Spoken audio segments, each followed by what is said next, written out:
wanted to start today.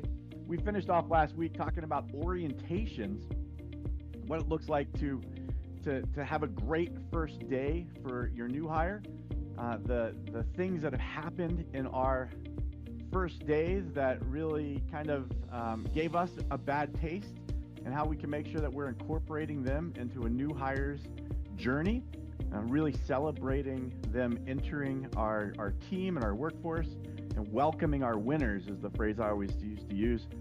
There's a gentleman, TJ Shear, who was trained by Disney and helped train me as I was becoming a trainer initially, and he used to call it wowing, welcoming our winners in terms of bringing on new hires in their orientation days. So what can we do to set them up for success right there from that day one? What I really wanted to get into and talk a little bit about today is expectations, right? So if we are looking at some expectations that we have set for the people that we have working for us, I've got a tale of two cities that I'm going to start with. And that tale of two cities, Charles Dickens style, I'm going to tell you about the best of times, and I'm going to tell you about the worst of times. I'm going to let you all decide which one was which, okay? So at one company I started in, I was brought on as a high level, kind of close to C-suite style executive manager. And it was a pretty decent orientation. A lot was reviewed. Had a chance to meet with the owner of the company and several other key members inside of the business. We sat down. We reviewed a bunch of information, and in the first week, I was handed what they called a 30, 60, 90, and was shown inside of that report, some milestones that other people that have been successful in the role, had completed. They gave me a metric report to track some goals, and they sent me on my way. And over the next few months, I would fill in the tracking report and uh, let them know what my status was on hitting these particular goals. And after 4 or 5 months, we sat down and we looked at this milestone sheet that they gave us, that they gave me in my first day of work, and we reviewed my status compared to it. Okay, so that's tale number one. Tale number two, in my interview process, the gentleman that was interviewing me to talk about the job let me know that the next interview I was going to be expected to come in with a 30, 60, 90-day success plan. And if I wanted to stretch it out to 6 months or a year, I could do that as well. And then we reviewed the success plan inside of the interview process. He really enjoyed the success plan and let me know that if I achieved the job, he was going to challenge me to achieve the metrics at a higher performance than what I announced in the success plan. He thought it was a winning plan, and he thought we could do it even faster. I did end up getting that role. And sure enough, through weekly meetings and reviewing the plan together, we were able to actually achieve the results of that role in under 60 days, and and hit the metrics that we had reported on inside of the goal. And because we were able to do the 90-day plan and the 6-month plan in under 60 days, we were actually able to hit the year plan in under 6 months. And again, continue to report on it and discuss it every single week in order to hit the goal. So, tale of two cities. Which one do you think brought larger success inside of the role, and why? I mean, both are stories, by the way, that we've all probably lived through, either as a manager or as somebody that worked for a manager, right? Somebody that was being managed. Neither are unique, and both literally happened to me. Like, those are exactly the way they turned out, minus some, some details, and not telling you exactly how the success looked overall, big picture. Which one do you think seems like I was more successful in, and why? The second one, it seems like you were set up for success. Okay, The why? thinking, just that you were given a clear goal and something to look to. Okay, yeah, and it was brought up earlier in the process too, right? Like we were talking about it in the interview. We were given we discussed how to achieve it in the interview, and I was challenged to to aim even higher and work even harder for sure. Any other reasons that that one may have been the better plan?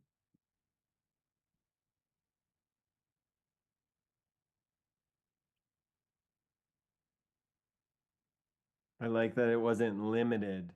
It wasn't limited to one target. It was a target and beyond. In the sense that there were time frames, a 30, 60, 90, 6 months, 1 year, and in that way, you mean? Yes, and that you could achieve it faster.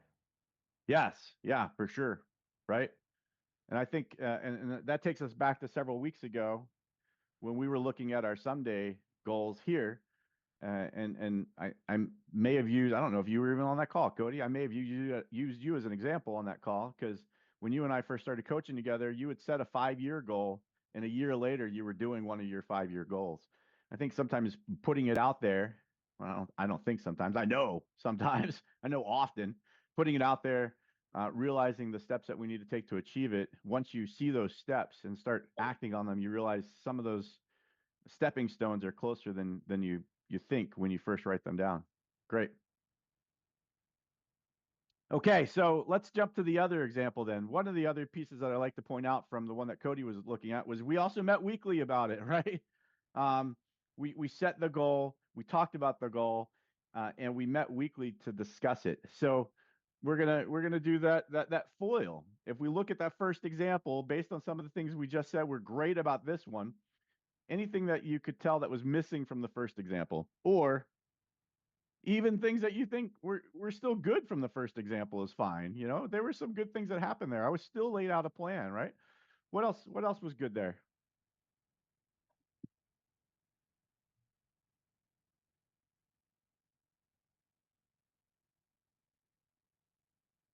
Or what was bad? Anybody can Is chime it in. measurable? It was measurable in the sense that they gave a 30, 60, 90. Great. Yeah. I was shown different aspects of things that helped others be successful in the past, right? They knew if I hit a particular metrics in the 30, 60, or 90, that it could be successful. What I didn't tell you about the first plan is, believe it or not, the pieces that we were tracking, while they were on that 30, 60, 90, it wasn't everything that was on the 30, 60, 90, right? Um, it was a particular part of the job. And honestly, most of the other parts of the job we didn't discuss until we sat back down to review it 4 months later. In fact, has anybody here ever been shown something on their orientation day or trained something in their first week that 2, 3, 4 weeks later, they're like, oh, yeah, I forgot you showed me that? Yep. That actually happened to me with that guideline. I was shown so many things that first week. It was like drinking from a fire hose. And this 30, 60, 90 report, having not been reviewed again for 4 months, I totally forgot about it. The next time it was pulled out, it was like it was kind of an oh poop moment. I was like, they showed me that the first week, and I have not looked at that again since, you know, and it was never brought up again since. The metrics that we were counting were important to the role, they were important to success, and they weren't everything that was on the sheet. And so that's really what we're here to talk about today. And that's the key takeaway that I want to make sure that everybody here has a chance to look at and get. So we know that disappointment is the gap that exists between our expectations and our reality, right? And that we as a new hire or we as a manager can be disappointed in our results. We can be disappointed in the training or in the process. And sometimes that's often because we walk in with a certain set of expectations that never become reality.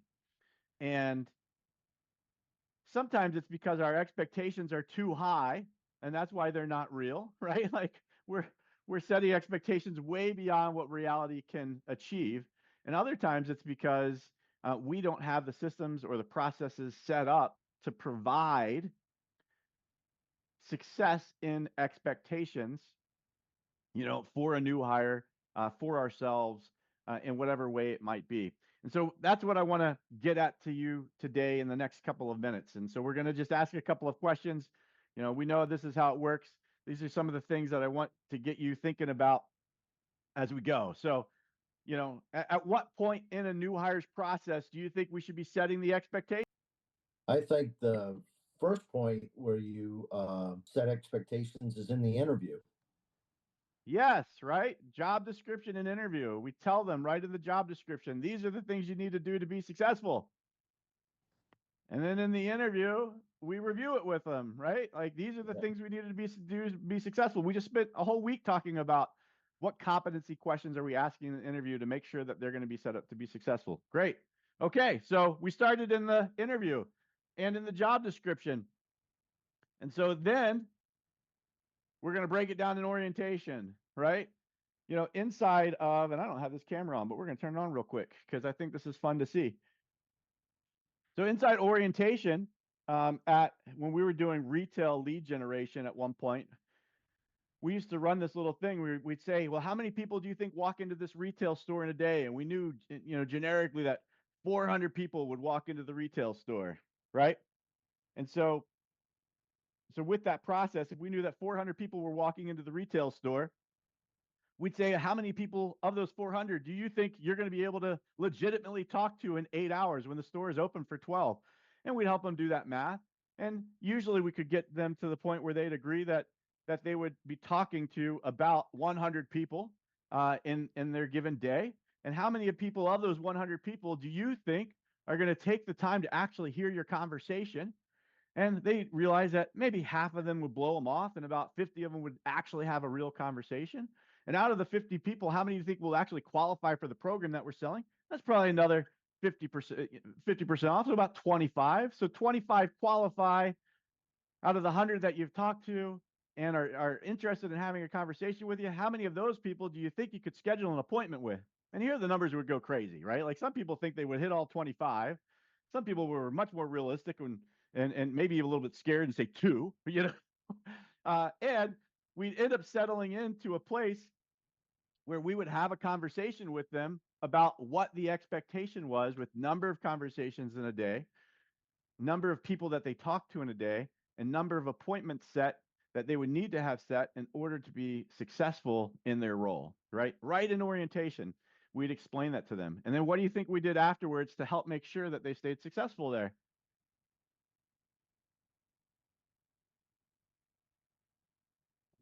Kept reviewing that. Yeah, imagine that. And in their training, we would take the number that they committed to and the number that we set to them, and we would make sure that every single day of training we reiterated, right? What did we set up that was going to be what they needed to do to be successful? And then what did we do every single day to make sure they were successful? And then I know this is going to shock y'all. When we sit down for our accountability call every single week and our accountability conversation, what was their goal? How did they do? What's their goal for this week? What's their strategy to hit it? What obstacles are they facing? And how can we help? Right? So that's that take 5 conversation. And so this is not the end of expectations, right? This is just the beginning as we set these expectations up. What I want you all to think about and what I'd love to discuss a little bit more this week is, again, let's go back to this job description. Let's go back to the tasks that we've outlined with the people that we're meeting, that we're talking to, and let's take that and turn it into the KPIs, the 30, 60, 90 that we're going to use to introduce to our teams in their orientations and introduce to our teams on their first day and use them to train the people that we're bringing on or even ourselves, right? What metrics are we using to track ourselves inside of our success? And that's what we'll come back and look at tomorrow. What is it that you put on a 30, 60, 90 to make sure that we're ramping up to success correctly? And what are the important things for you to be tracking with your new hire? I know we just did this a little bit in the sense that we outlined their competencies and we said what was important. And the week before we said, what's it going to take for us to hit our goal each day? And now I want to make sure that you understand that as we're bringing on a new person, it's taking the habits we're creating for ourselves and hitting our goals and making sure that we're introducing and leading our team through those same habits to make sure that they're successful. Okay. And obviously, if you don't run a team, this is something that's key to you. Pull out your job description as well. Pull out, your role, what the most important things are in your role. If your business is not tracking you on the metrics that you know are important to be successful, let's do the same thing. Break down your job description, break down your role, figure out how you need to grow over those 30, 60, 90 days in order to really start being successful. And that's what we'll talk about together over the next couple of days. So cool. All right, we're going to kill the live stream.